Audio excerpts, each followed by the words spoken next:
Mie instan, praktis, terpercaya, mudah, tinggal seduh. Cup noodle. Guys, welcome back to our channel Papa Sensei. Hari ini kita akan ngebahas suatu produk Jepang yang juga sudah ada di Indonesia, di mana praktis, tinggal seduh, tinggal lop dan kenyang. Nah, hari ini kita akan belajar yaitu cup noodle. Ya. Kenapa gue bahas ini? Ini adalah cikal bakal dari semua mie instan di seluruh dunia. Diciptakan seorang Momofuku Ando yang akhirnya menjadi secara naturalisasi menjadi penerima penghargaan tertinggi Kekaisaran Jepang untuk warga negaranya. Keren banget kan? Nah, gue bahas dulu yang pertama. Yang menarik ini gue sempat kerja untuk mereka. Dan yang paling menarik adalah logonya. Mudah-mudahan kelihatan. Kalau nggak gue robek ya. Ini ada chicken, ada beef. Ini mereka yang sekarang terbaru kayak packagingnya. Nah, karena gue sukanya beef. Kan tapi chicken sih terakhir kalau nggak salah paling enak menurut gue ya. Tapi relatif. Cuman kita coba robek. Waduh, agak keras. Oke. Nah, ini masih 30.09.2020. Duh. Udah expired coy.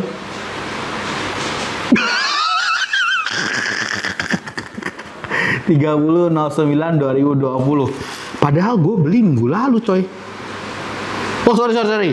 Best before 30.07.2021 coy. Bukan 30.09.2000 itu dibuatnya. Baru jadi. Sorry. Gue salah, gue bingung coy. Gue baru beli kemarin nih di Indomaret. Well, nama Nissin ini di Indonesia sangat terkenal. Dari biskuit, knalpot, bahkan kemarin spare part motor, ada roda, ada segala macam. Nama Nissin ini sering banget identik dengan produk-produk Jepang. Tapi ternyata banyak juga counterfeitnya nama Nissin ini. Tapi yang menarik ini, Nissin ini pernah coba sekali, mereka coba gugat di Indonesia bahwa Nissin tuh nggak boleh pakai. Pada waktu itu Nissin merek yang gitu ya, sama-sama makanan, tapi akhirnya kalah di Mahkamah Agung. Pemerintah Indonesia menyatakan ya kalau di Indonesia karena mereka pakai yang pertama ya silahkan gitu loh. Kenapa nama Nissin ini hebat? Karena kamu lihat ini, kalau kamu lihat ini kayak ada logonya mereka, ada logo mangkok ya. Nanti gue tampilkan di sini logo mangkok mereka. Dan perhatikan tulisan Nissinnya. Nissinnya ini kalau dibalik mereka tidak berubah. Mereka tetap dia bacanya Nissin. Dari belakang ke depan tetap Nissin. Nah, ini hebat banget. Kenapa ini hebat? Logo inilah yang menunjukkan ya. Ini tulisan di bawah Nissin dan di balik tetap Nissin. Nah, inilah kehebatannya. Karena perjuangan memang mereka sudah lama sekali dari membuat Perang Dunia Kedua sampai sekarang mereka sudah membuat mie instan untuk dunia dari Jepang, from Japan to the world. Nah, mie Indo Jepang ini dulu sempat di Indonesia bergabung dengan Indofood, walaupun sekarang katanya tidak lagi, sudah kembali lagi menjadi sendiri lagi. Dan ini produk ini sangat cukup mudah ditemukan di Indomaret atau Alfamaret, sudah tersedia. Kehebatannya ini apa sih? Nah, tadi satu udah logonya, sekarang kita lihat dalamnya. Nah, dalamnya, ya ini kesannya ringkih ya. Nah, kesannya adalah seperti ini. Kalau kita buka,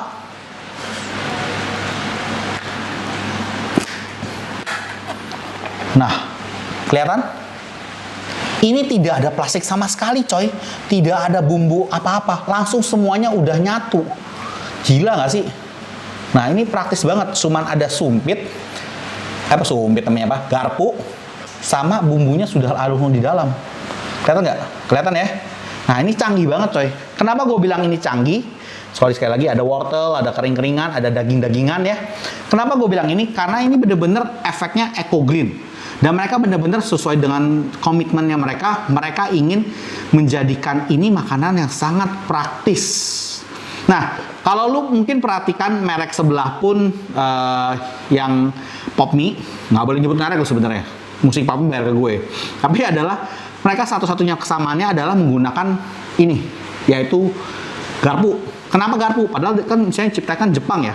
Nah, tapi mereka menciptakan pakai garpu. Ada alasannya. Nah, gue demen banget sama ini, cup noodle.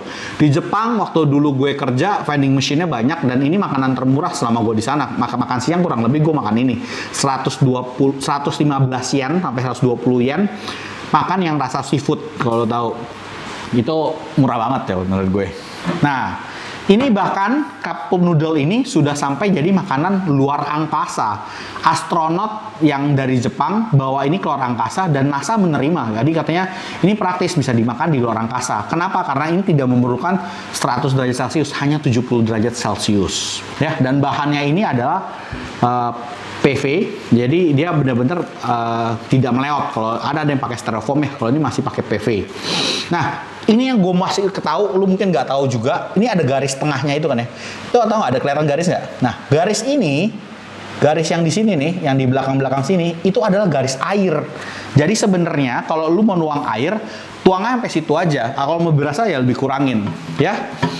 Ini gue cinta banget. Kalau rasa katanya merek sebelah katanya nggak ada yang ngalahin, ya tentu aja. Tapi soalnya ini dia sifatnya rasa gue bilang bukannya berbeda, tapi lebih usui atau lebih tipis. Karena di Jepang sendiri orang percaya kalau rasanya tipis itu bahan-bahannya natural, bahan-bahannya lebih sehat, lebih shinzai.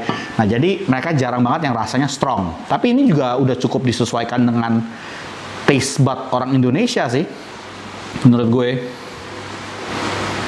Nah ya, lihat dia cuma pakai air panas doang, pakai air termos, tidak usah air panas. Oke, sudah sampai garisnya, sudah sampai garis yang tadi gue bilang.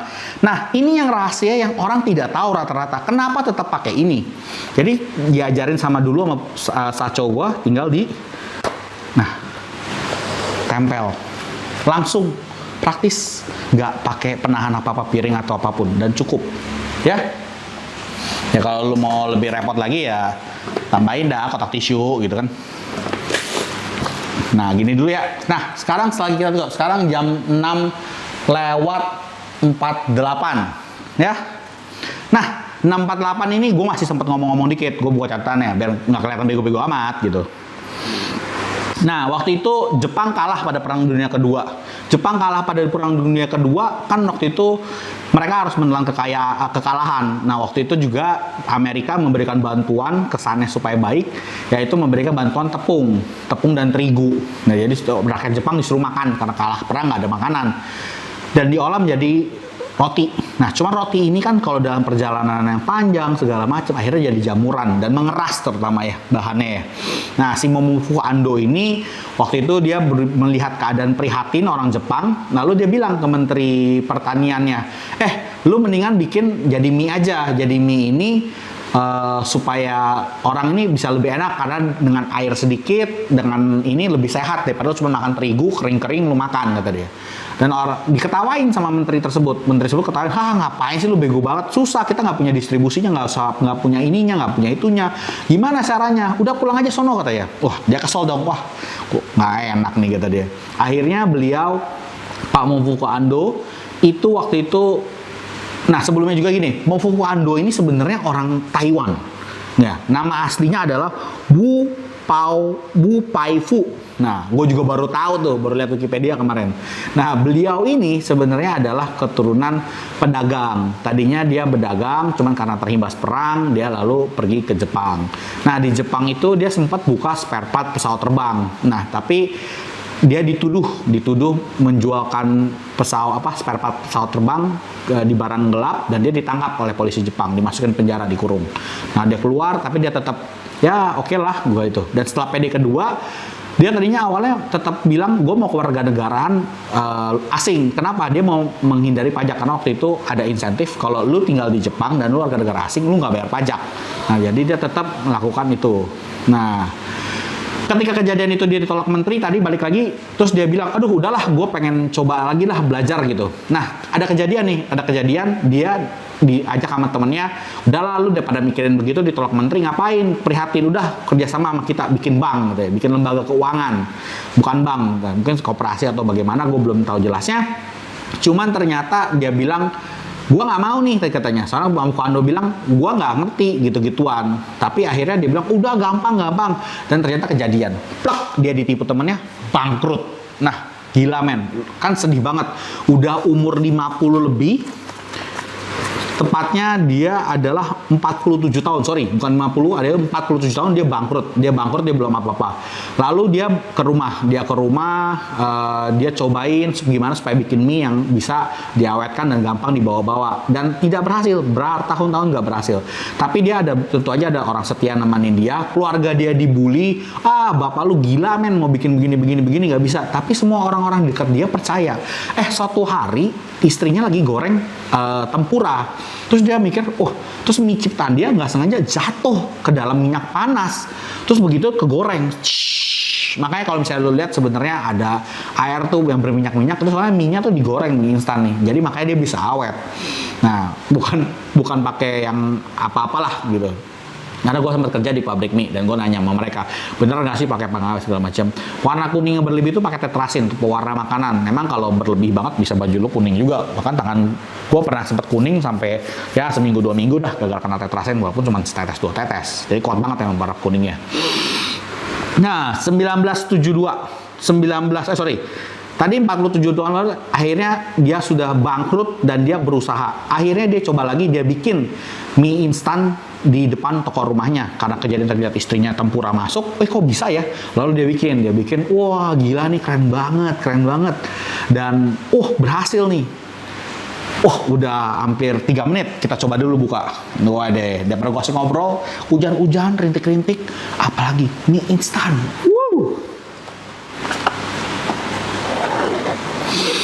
Waduh. Gila.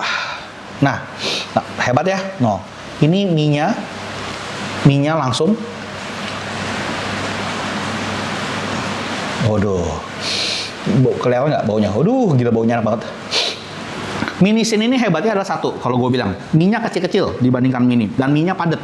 Kalau merek sebelah, kelihatannya tebel, gede, tapi padahal dalamnya kopong. Soalnya terigunya dimainin aja, keluarannya berapa nozzle-nya. Tapi kalau mie kita, mie Nissin, baunya itu yang nggak tahan sih memang menurut gue. Makan dulu ya. Nah, lu tau nggak guys, by the way, kalau di Jepang mie itu berbeda dengan di negara-negara lain. Yang pertama, makannya harus kayak gini guys.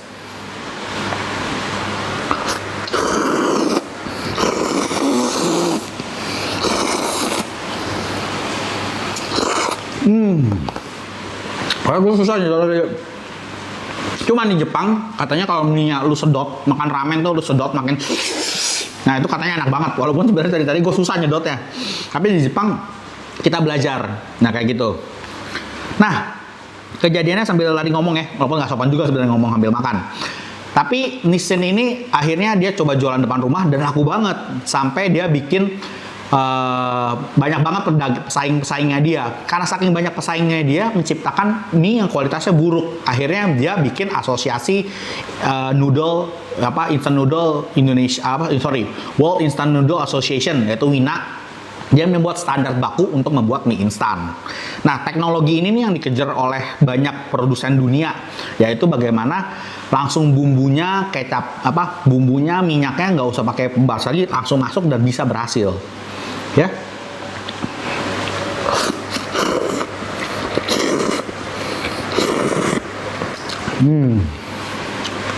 Enak banget. Nah, untuk mie-nya sendiri, waktu itu akhirnya dia bikin asosiasi dan berhasil. Mulailah dia mengembangkan. Dia mengajak waktu itu kan banyak setelah perang banyak pemuda-pemuda tentara, ex-tentara yang pulang ke rumah nggak bisa bekerja lain karena mereka hanya bekas tentara. Lalu diajak mereka untuk bekerja menjadi buat pabrik mie Nissin ini. Nah, tapi mie Nissin ini malah ada kejadian lucu. Kenapa bisa meledak? Nah, di suatu hari di 1972 tuh ada drama penyanderaan di televisi nasional. Jadi waktu itu ada orang ngerampok atau bagaimana masuk di TV. Nah, polisi kan mulai tuh mengepung segala macam. Ketika mengepung, kan lagi musim katanya antara hujan-hujan atau bersalju gitu, kan bingung kan, kok ada polisi pada ngumpul di dekat masak air panas, terus makan sesuatu yang di cup begini dan menguap. Ada panas gitu kata dia, dan langsung jadi terkenal, big hit banget semua di Jepang. Gila men, gue pengen, walaupun waktu itu masih mahal. Ya, mahalnya itu tapi tetap aja berrelatif. Nah, itu poin kita berikutnya adalah lu perhatikan nggak sih kalau di mie instan apapun ya, di giniannya ini nih, di gambar produknya kesannya dagingnya banyak ya. Ada yang pada pakai telur, ada yang pakai ayam segala macam. Padahal itu adalah recommended suggestion. Jadi itu saran penyajian, tidak dipasangkan di dalam. Cuman kenapa? Karena mie-nya sendiri itu sebenarnya udah nggak gizi. Karena mie itu literally cuma tepung sama kaldu yang digampung dijadikan blok, jadi tinggal dituang air panas jadi bagus. Jadi nggak semuanya lu denger tuh bener. Gue tanya, kok biasanya gambar yang mie instan lainnya ada gambar ayamnya, ada gambar telur, ternyata enggak, karena balik lagi asalnya ini memang makanan instan untuk perang. Jadi memang tujuannya supaya murah. Nah, lalu mulailah terjadi drama itu. Namanya itu adalah peristiwa Asama Sanso. Asama Sanso. Dan terkenal banget tuh Big Hits. Nah, semenjak Big Hits itu lalu mulailah instant cup noodle ini terkenal di dunia. Nah, lalu cup noodle terkenal di dunia, tentu dia makin kaya dong. Lalu dia makin kaya, lalu kesempatanlah dia pergi ke Perancis. Di Perancis dia lihat orang makan spaghetti, makan pasta. Semua pakainya sumpit, nggak pakai sumpit, pakainya garpu. Lalu makalah sejak dari itu semua instan noodle dalamnya garpu. Selain tadi sebenarnya cara menggunakannya ketikanya. Jadi ada dua praktis. Yang pertama bisa ditekuk, jadi penyimpanan lebih kecil. Kedua adalah pakai ditusuk untuk ketika memasaknya. Ya. Nah, Momofuku Ando meninggal pada 5 Januari 2007. Usianya 97 tahun.